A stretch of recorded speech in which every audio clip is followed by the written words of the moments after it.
you heard Tel Aviv Levin right there trying to set looking for the terms of surrender.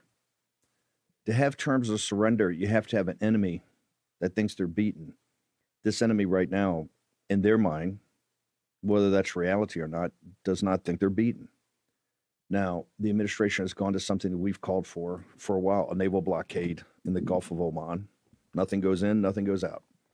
The terms, and particularly the two principles involved in this, and the two principles are not the United States of America and Iran. It is the United States of America and the Chinese Communist Party.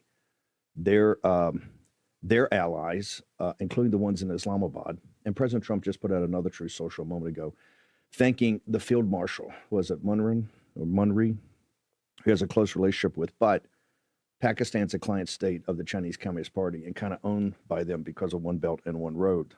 The Iranians have, in fact, if we can get that clip later, the Iranians are dependent upon the Chinese Communist Party. President Trump said yesterday there would be bad news in Beijing if Beijing was caught arming the Iranians.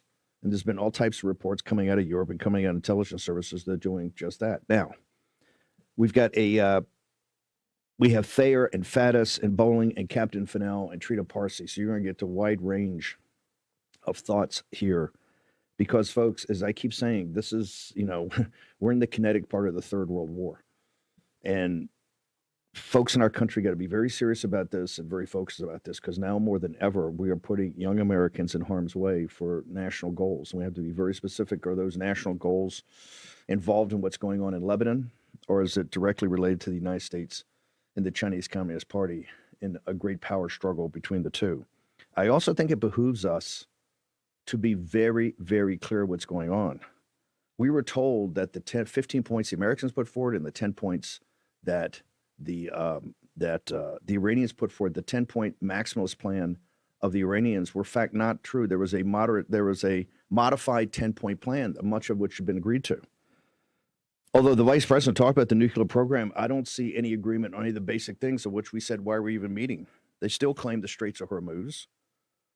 They still claimed that they wanted sanctions, if not reparations. They wanted all their assets freed up and sanctions relief.